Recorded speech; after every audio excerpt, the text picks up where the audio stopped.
Oi pessoal, tudo bem com vocês? Espero que todos estejam bem. Vamos continuar nossas aulas de Química e hoje nós vamos começar a introduzir o capítulo 13, que vai falar sobre oxidação e redução. Nesta aula nós falaremos e trataremos sobre os conceitos iniciais, sobre alguns conceitos prévios do que vocês vão precisar, a noção de como fazer uma reação química que envolva oxidação e que envolva redução. O termo oxidação e o termo redução vão ser antagônicos de acordo com as suas funções, tá? Continuando os termos de ligações químicas, quando nós falarmos de oxidação e redução, nós também vamos estar falando de reações que é muito comumente nós a chamá-las de reações do tipo redox ou reações de oxirredução. As reações de oxirredução são muito importantes para os processos eletroquímicos, para o estudo de pilhas, para o estudo de baterias, para as células galvânicas, para o estudo reacional que envolva uma reação química de uma forma geral.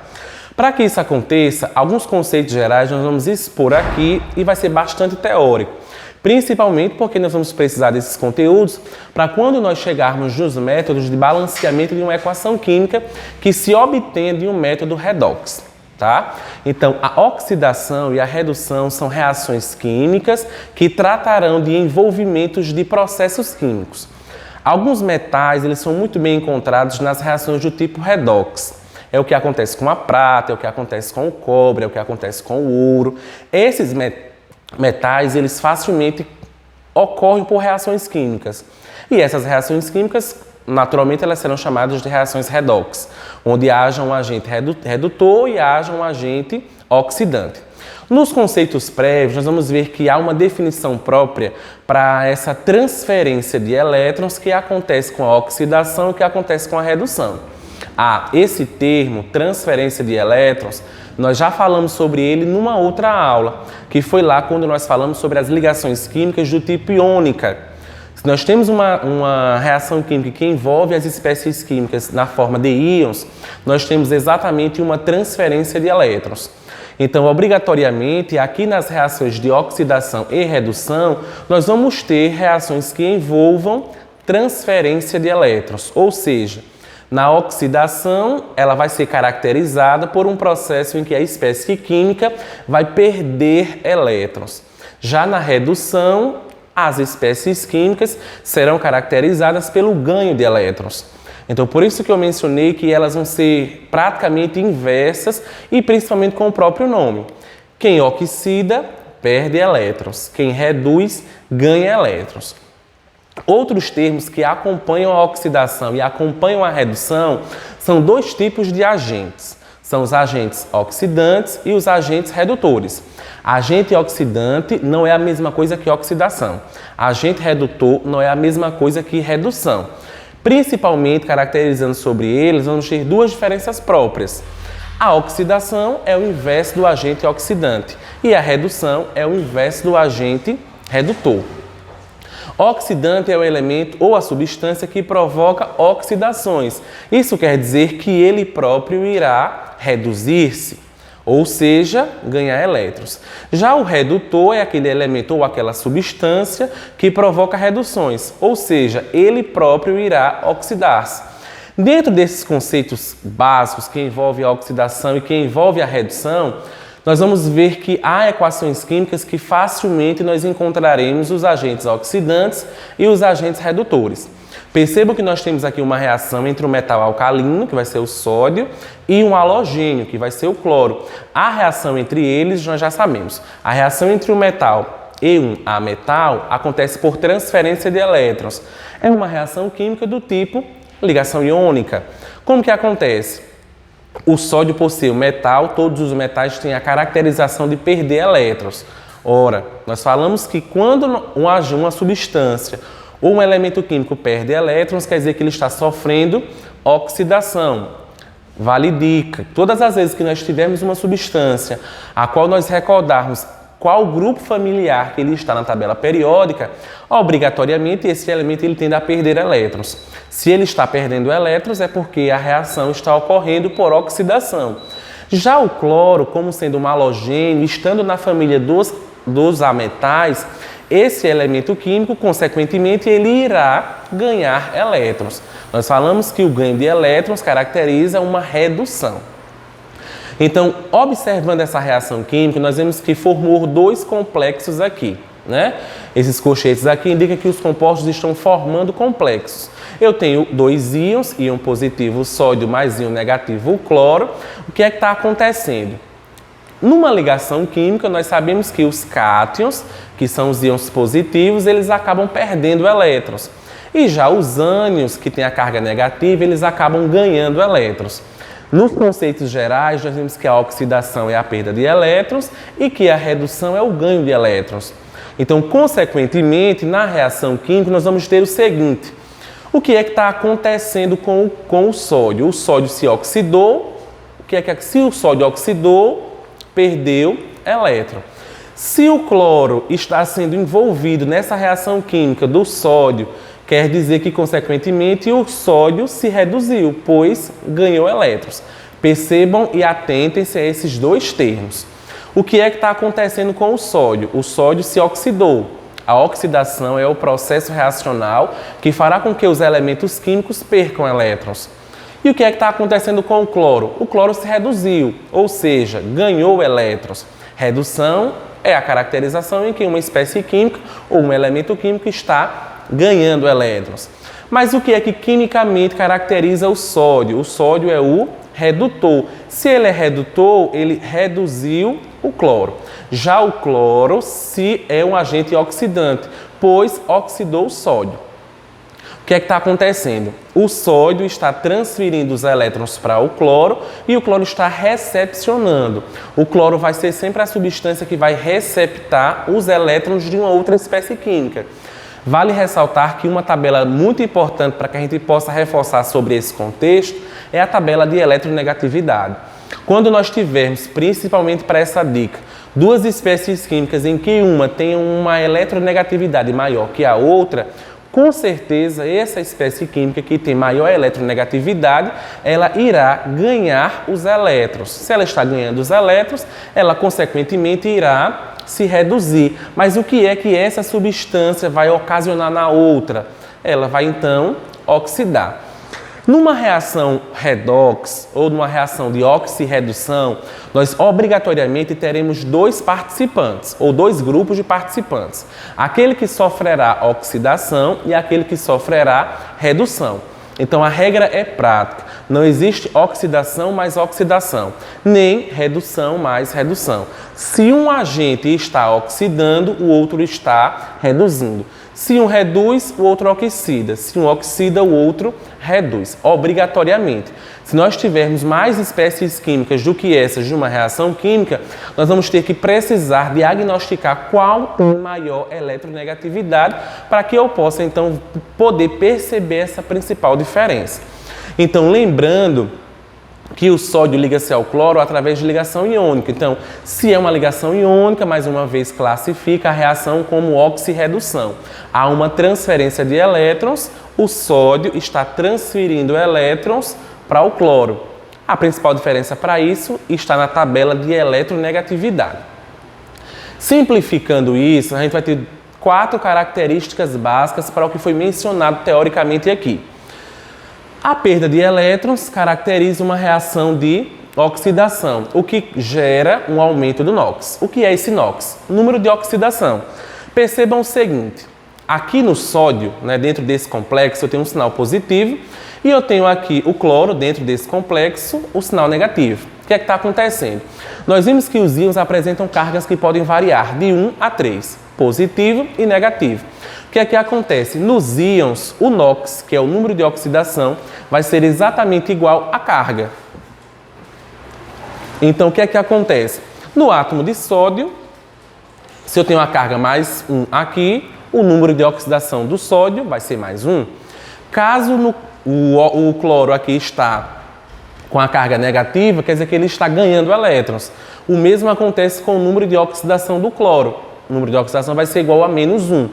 Então, para essas espécies químicas que formam íons, o que é que vai ocasionar sobre elas? Esse NOx, que indica o número de oxidação, vai ser sempre aumentado. Ou seja, A perda de elétrons caracteriza uma oxidação. Já o ganho de elétrons caracteriza uma redução. A oxidação gera o aumento do número de oxidação. Já a redução gera a diminuição do número de oxidação. O agente oxidante é caracterizado pelo ganho de elétrons, já um agente redutor a gente caracteriza por aquele que faz com que percam elétrons.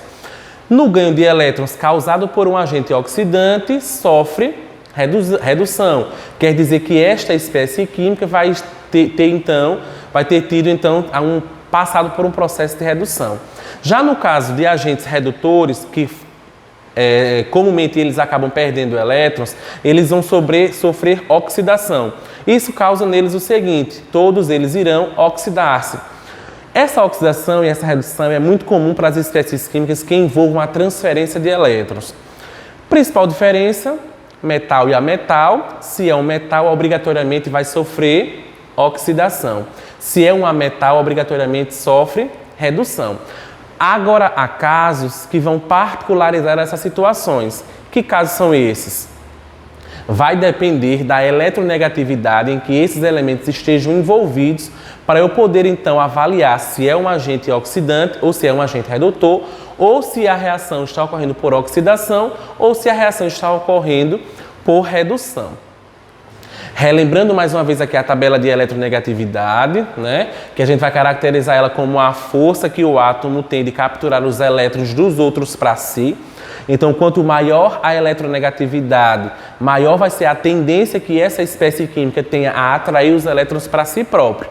E nós falamos no slide inicial que esse ganho de elétrons caracteriza uma reação de redução.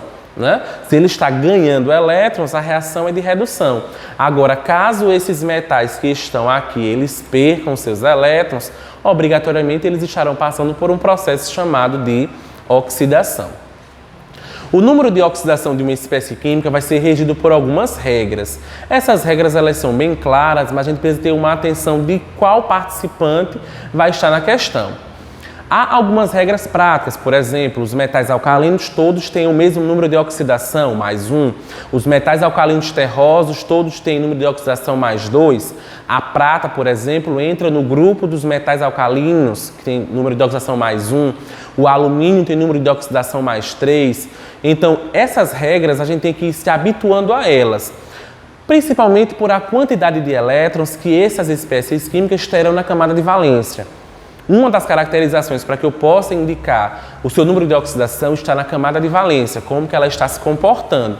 Então, duas regras claras para que a gente possa ter sempre uma noção de como que eu vou ter a participação do NOx em uma reação química são claras.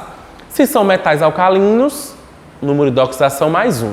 Se são metais alcalinos terrosos, número de oxidação mais 2. A prata, número de oxidação mais 1. E já o alumínio, número de oxidação mais 3. O que é então que vai na prática caracterizar o NOx? É o número usado para indicar o estado de oxidação ou redução, já que as substâncias podem perder elétrons ou ganhar elétrons, não ao mesmo tempo, porque essa substância ela não consegue fazer esse processo ao mesmo tempo e simultaneamente, mas obrigatoriamente, se uma substância oxida, a outra reduz. Se uma reduz, a outra oxida, obrigatoriamente, de um determinado elemento. Para um elemento ou uma substância simples, o NOx vai ser sempre igual a 0. Por exemplo, gás hidrogênio, gás nitrogênio, gás oxigênio, carbono, todas as espécies químicas que apresentem-se como substâncias simples ou o próprio elemento vai ter NOx igual a 0. Essa é uma regra prática. Quando nós formos equacionar uma reação química como essa, que nós quisermos saber então o valor do número de oxidação de uma equação global, nós sempre vamos ter que lembrar desse combinado. Todas as substâncias simples e todos os elementos químicos que apareçam em uma reação química do tipo redox, eles terão NOx igual a 0. Essa regra é clara, ela não há exceção para ela. No íon simples, o NOx é a própria carga elétrica do íon. Foi o que eu acabei de mencionar para os átomos de cloro e sódio. NOx do gás oxigênio na sua forma iônica. O que é que acontece? O oxigênio, ele está na família 16, tem 6 elétrons na camada de valência. Ele está pretendendo ganhar 2 elétrons por causa da sua alta reatividade e também por causa da sua alta eletronegatividade. Ele vai sempre reduzir, ou seja, ele vai sempre sofrer redução, caracterizando então o ganho de elétrons. Então, nesses casos aqui, que nós encontrarmos o NOx, que essas substâncias terão, elas serão fixas. Tá? Esses termos, falaremos que vai haver algumas diferenças entre o NOx fixo e o NOx variável. Então, para todas as espécies químicas que carreguem cargas elétricas, o número de oxidação vai ser exatamente igual à sua carga. Para o ânion do oxigênio, número de oxidação menos 2. Para o cátion do magnésio, como está na família 2, como eu já disse. No metal alcalino terroso, igual a mais 2, para o alumínio, mais 3, igual vai ser a sua carga. Então, essas são algumas das regras para que a gente possa poder previamente determinar o número de oxidação de uma determinada espécie química. Para um elemento ou uma substância simples, NOx vale sempre 0. Já em um íon simples, a carga elétrica vai ser sempre igual à carga do íon. Ou seja, o número de oxidação vai ser aquele número que vai vir como expoente em uma determinada equação química. Nos compostos contendo hidrogênio, vejo que há essa participação diferencial. Como nós sabemos, o hidrogênio ele é um elemento atípico, então vão haver algumas observações dependendo do elemento que está sendo formado com ele e também dependendo da eletronegatividade do elemento conjunto que vai estar participando com ele. Nos compostos contendo hidrogênio, o átomo desse elemento tem geralmente NOx igual a mais 1. Né? Como o hidrogênio está na família 1, ele vai seguir essa regra de caracterização. Não é metal alcalino, por isso que a regra não se encaixa exatamente com o hidrogênio. Mas, na maioria das vezes, o NOx do hidrogênio vai ser sempre igual a mais 1. Mas começam a existir agora as exceções. O hidrogênio só não vai ter carga mais 1 quando ele estiver ligado a hidretos metálicos. Quem são os hidretos metálicos? HNA, por exemplo, o hidreto de sódio, né? O sódio é um metal, com certeza vai ter uma eletronegatividade menor do que o hidrogênio. Então, consequentemente, a eletronegatividade dele, como sendo menor, vai fazer com que ele ganhe os elétrons para si. Então, nos compostos em geral, o hidrogênio vai apresentar um NOx igual a mais 1. Quando haja exceção, é quando esse hidrogênio esteja ligado a um metal. Seja o sódio, seja o potássio, seja o magnésio, seja o cálcio. Então, quando esse hidrogênio esteja ligado a um metal, prioritariamente, nós vamos ter um NOx diferenciado. Com certeza será menos 1. O número de oxidação do oxigênio vai ser sempre padronizado, igual a menos 2, por causa da alta reatividade que ele tem, consegue reagir com todos os elementos da tabela periódica.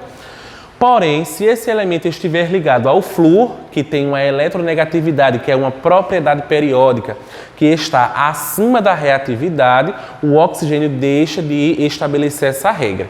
Tá? Então, todas as vezes o oxigênio vai ter NOx menos 2. Mas, quando ele estiver ligado ao único elemento que tem uma maior eletronegatividade que a dele, o NOx vai poder, então, variar. É o caso que acontece com a F2, né, o fluoreto de oxigênio. O oxigênio que terá NOx mais 2 e o composto, então, vai ser formado por 2 átomos de oxigênio e 2 átomos de flúor. O oxigênio vai ter, então, caracterização diferenciada, caso haja, então, grupos mais diferenciados, que é o caso dos peróxidos e que também é o caso dos pentóxidos. É o que acontece aqui com o peróxido de hidrogênio, onde o NOx do oxigênio também vai variar para menos 1. O mesmo acontece para essa espécie química aqui, que vai ser formada por 2 átomos de oxigênio e 2 átomos de flúor, onde o NOx do oxigênio vai variar para mais 1. Como eu disse, os metais alcalinos apresentam sempre NOx mais 1, alcalinos terrosos e o zinco mais 2, e os halogênicos, que são os elementos da família 17, terão NOx igual a menos 1. Flúor, cloro, bromo, iodo, todos os halogênios terão NOx igual a menos 1. Na família 16, que é a família do oxigênio, recebe essa regra. Padrão, menos 2. Com um flúor, com um átomo de flúor, mais 2. Com 2 átomos de flúor, mais 1. Com os grupos dos pentóxicos, vai ter NOx igual a menos 1. O que é que acontece? Para que a gente possa, então, determinar em uma espécie química como esta o número de oxidação de uma espécie química que eu não conheço, caso haja uma variação. De acordo com as regras, nós temos o seguinte: sódio, carbono e oxigênio.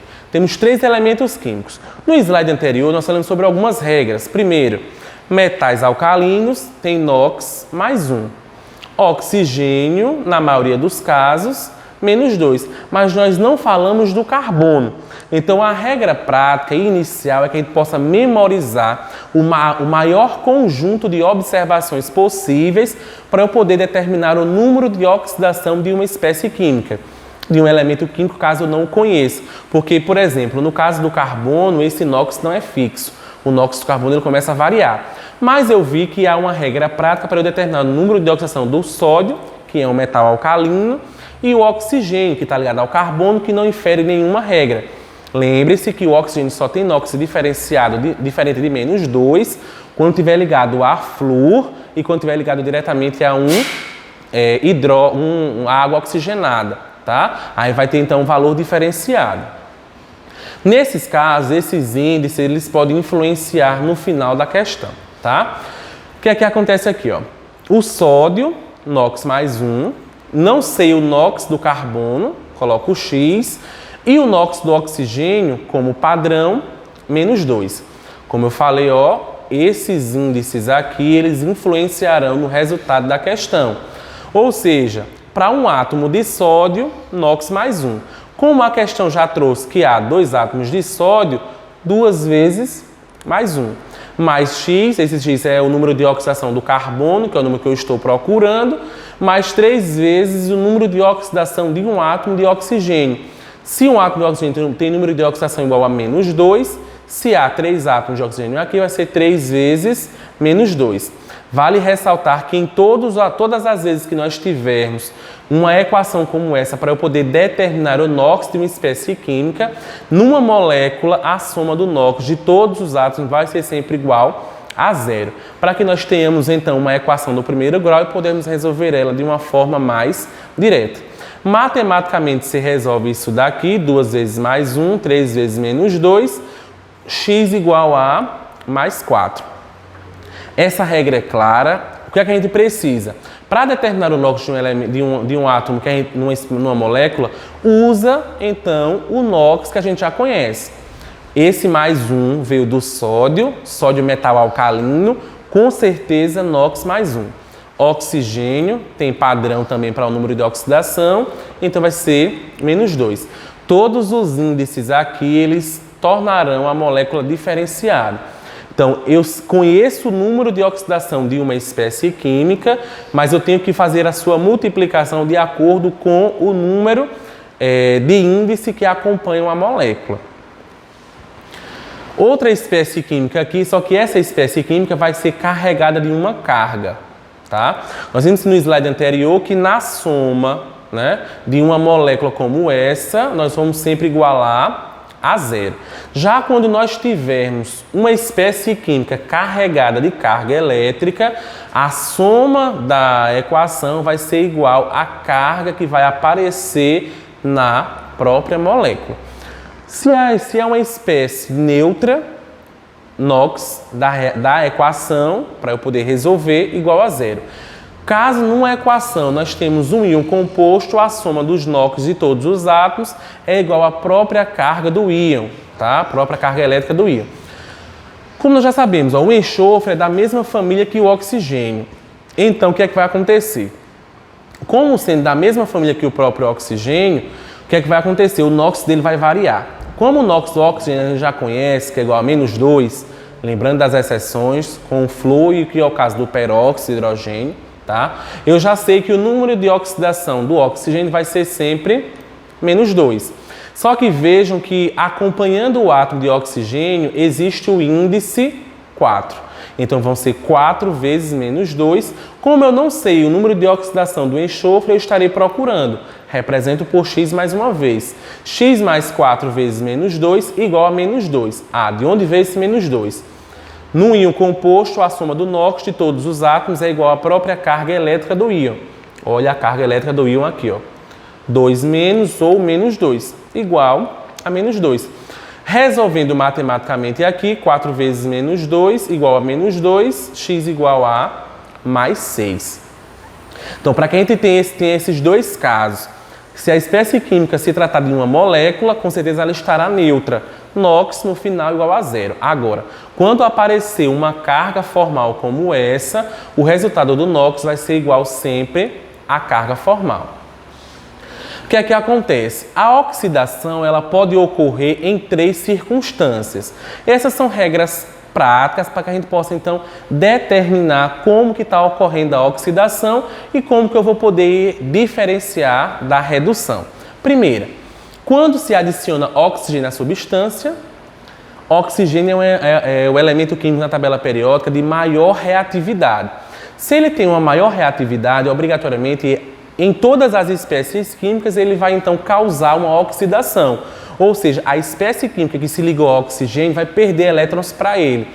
A perda de elétrons, então, caracteriza o que nós vamos chamar de oxidação. Segundo caso, quando uma substância perde hidrogênio.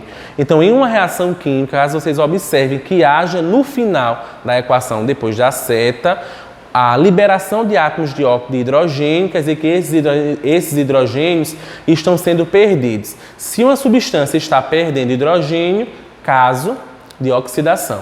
Ou então, quando a substância perde elétrons, sem acréscimo de hidrogênio. Quando nós não tenhamos um acréscimo de hidrogênio a essa molécula e que essa substância perde elétrons, obrigatoriamente, oxidação. Só é nós recordarmos um pouco sobre as ligações iônicas, caracterizando então a transferência de elétrons. Se está perdendo elétrons, está sofrendo oxidação. Se a substância perde hidrogênio, está sofrendo oxidação. E se eu adicionar oxigênio, a substância prioritariamente também sofrerá uma oxidação. Um caso bem comum de nós tratarmos sobre a oxidação é o escurecimento de frutas quando se adiciona, por exemplo, a saladas. É o caso da maçã. Né? O que é que está acontecendo aqui? Né? Nessa imagem nós percebemos que num corte transversal da maçã nós temos uma parte escurecida e a outra preservada. O que está acontecendo então com a maçã? Essa substância orgânica, né, esse carboidrato, ele consequentemente está adicionando oxigênio à substância, porque em um recipiente aberto, em um sistema aberto, nós sempre vamos ter a transferência de matéria e de energia. Nós não vamos conseguir, em um sistema aberto, mantermos a mesma massa e a mesma quantidade de energia ao mesmo tempo. Então, o que é que está acontecendo com essa maçã? Eu estarei adicionando oxigênio a ela. Então, o que é que está acontecendo com aquelas frutas que escurecem quando nós as deixamos a céu aberto? Sofrendo oxidação. O escurecimento de frutas de uma salada é um exemplo comum de oxidação.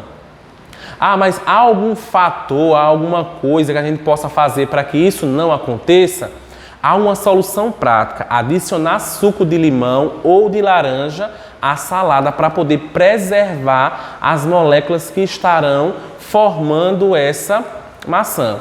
Isso fará com que a vitamina C, o ácido ascórbico que há aqui no suco de limão ou no suco de laranja, interaja com a molécula e impermeabilize a substância e possa então ter um tempo maior para que essa substância aqui não sofra a oxidação.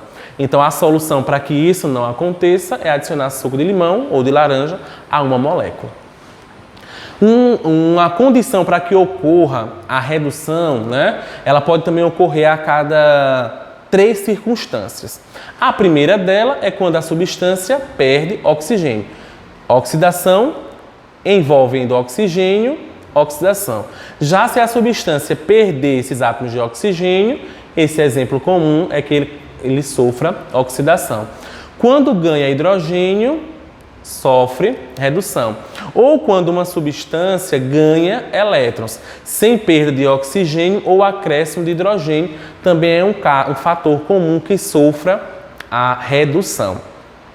Então, para a gente finalizar, o que é que acontece?